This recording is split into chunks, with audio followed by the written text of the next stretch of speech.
अरे बहू, जल्दी से तैयार हो जा। आज तेरी मामी सास का फोन आया था। कह रही थी कि वंदना का रिजल्ट बहुत अच्छा आया है, तो इसी उपलक्ष्य में छोटा सा आयोजन किया है। घर घर के लोगों को ही बुलाया है। हम सबका खाना आज वहीं है। कह रही थी कि आप लोग जल्दी आ जाना और ललिता को तो जरूर से ले आना। मैं तैयार हो रही हूँ, तू भी जल्दी से तैयार हो जा। अभी थोड़ी देर में ही निकलते हैं।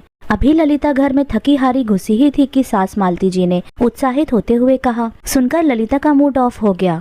कहाँ तो सोचा था कि घर आकर थोड़ा आराम करूंगी, अब मम्मी जी के मायके जाना पड़ेगा। सब जानती थी वो कि मामी सास क्यों बुला रही हैं। एक पल के लिए उसके पैर वहीं जम गए। उसे वहाँ चुपचाप खड़ा देखकर मालती जी ने कहा, अरे बहू जल्दी कर, हमें जल्दी ही बुलाया है। जाकर थोड़ी बहुत उनकी मदद कर देंगे। तेरी मामी सास को तो घर का खाना ही पसंद है, इसलिए कोई महाराज भी नहीं लगाती। अब हम तो घर के लोग हैं, जाकर सिर्फ खाते हुए ही तो अच्छा नहीं लगता। उनकी बहू ने भी कहा है कि ललिता भाभी को जरूर ले आना, इसीलिए थोड़ी बहुत मदद करवा देंगे। मदद, ये शब्द हथौड़े की तरह ललिता के दिमाग पर लग रहे थे। मामी सास महाराज क्यों नहीं लगाती, ये वो अच्छे से जानती थी। और इस मदद शब्द से तो उन लोगों का दूर दूर तक कोई नाता ही नहीं था। मम्मी जी जाती हैं उन लोगों की मदद करने के लिए, पर वो लोग तो खुद ही सारा काम ललिता पर डालकर आराम फरमाने बैठ जाते हैं। भला कौन मदद करता है उसकी? सब तो बैठ जाते हैं पंचायती करने के लिए और बहू होने के नाते लगा देते हैं ललिता को काम पर।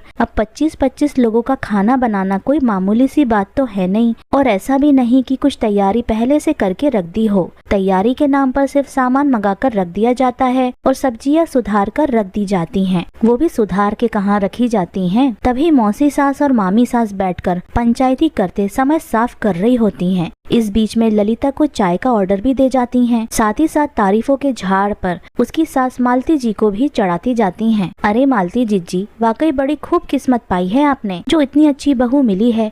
भाई कुछ भी हो कहना पड़ेगा, ललिता पूरा काम संभाल लेती है। ये होती है तो हम बेफिक्र हो जाते हैं। और देखो ना, सबको इसी के हाथ का खाना पसंद है, इसलिए सब्जी तक बनाने नहीं देते मुझे। नहीं तो मैं कम से कम सब्जी तो बनाकर रख ही सकती हूँ। मामी सास अपनी चिकनी चुपड़ी बातों को कहती तो मालती जी अपनी बहू पर बलिहारी जाती। लेकिन अभी पिछली बार की ही तो बात है। नाना ससुर जी का श्राद्ध था। मामी सास ने अपनी ननदों के परिवार और अपनी बहनों के परिवार को बुलाया था। कुल मिलाकर के 40 लोग हो गए थे। उस दिन भी मालती जी ने ललिता की छुट्टी करवा दी, क्योंकि श्राद्ध तो सुबह ही निकलना था। लेकिन घर का कामकाज में ही 11 बज गए। तब तक तो मामी जी के 3-4 बार फोन हो आए, अरे जीजी कब तक आओगी? और मालती जी इसी बात पर अपनी भाभी पर बलिहारी जा रही थी कि भाभी का उनसे कितना प्रेम है। इस बार तो ललिता ने भी सोचा कि अब मामी सास की बहू आ चुकी है तो चलो मदद तो मिल ही जाएगी। मदद क्या मिल जाएगी, बल्कि मैं उसकी मदद कर दूंगी। आखिर मेरी देवरानी जो ठहरी। पर जब ललिता वहाँ पहुँची तो कोई तैयारी ही नहीं थी। मामी जी ने तो थोड़े से आटे की पूड़ी बनाकर मिठाई और सब्जी बाजार से मंगाकर भोग लगा दिया था और अब ललिता का इंतजार हो रहा था। जब मालती जी ने इस बारे में पूछा तो मामी जी बोली, अरे सबको ललिता के हाथ का ही खाना पसंद है, इसलिए महाराज नहीं लगाया। और बहू अभी नई है, उससे इतना काम नहीं होता। ललिता को तो आदत हो चुकी है।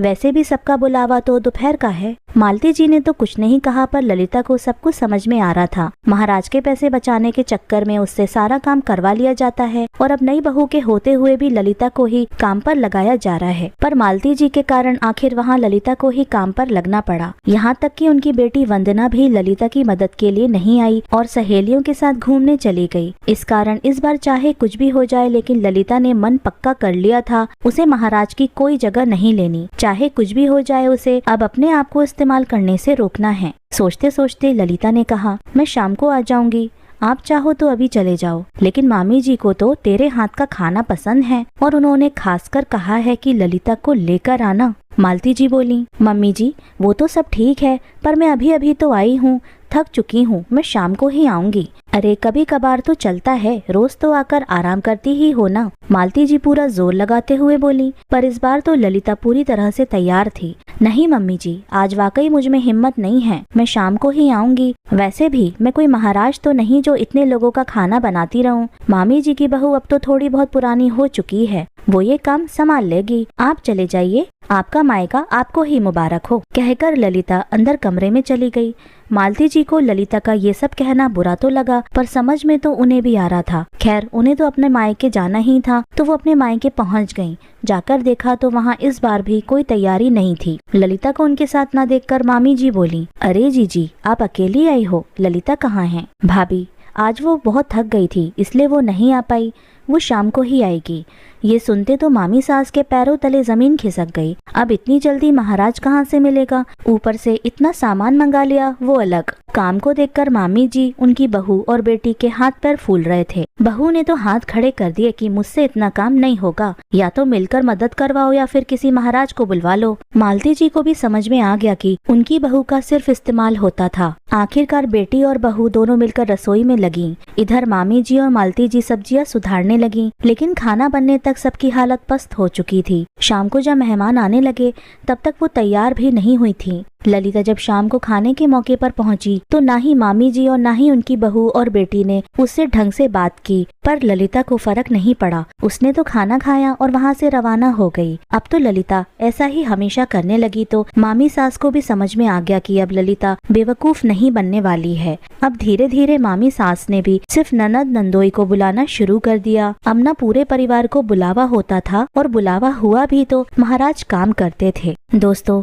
मैं उन लोगों का हार्दिक आभार व्यक्त करना चाहती हूँ जो लोग मेरी कहानियों को सुनते हैं, लाइक करते हैं और शेयर करते हैं। तो दोस्तों, अगर आपको आज की कहानी पसंद आई है तो वीडियो को लाइक जरूर कर लीजिएगा और अपने दोस्तों के साथ शेयर भी कर लीजिएगा। और हाँ, अगर आपने अभी तक हमारे चैनल को सब्सक्राइब नहीं किया है तो जरूर जाकर सब्सक्राइब कर लीजिए। मिलते हैं हम अपनी कल की एक और नई दिलचस्प कहानी के साथ। मुझ पर सदा अपना प्यार और स्नेह बनाए रखें। सभी को मेरा प्यार भरा नमस्कार दोस्तों। खुश रहें, स्वस्थ रहें, मस्त रहें।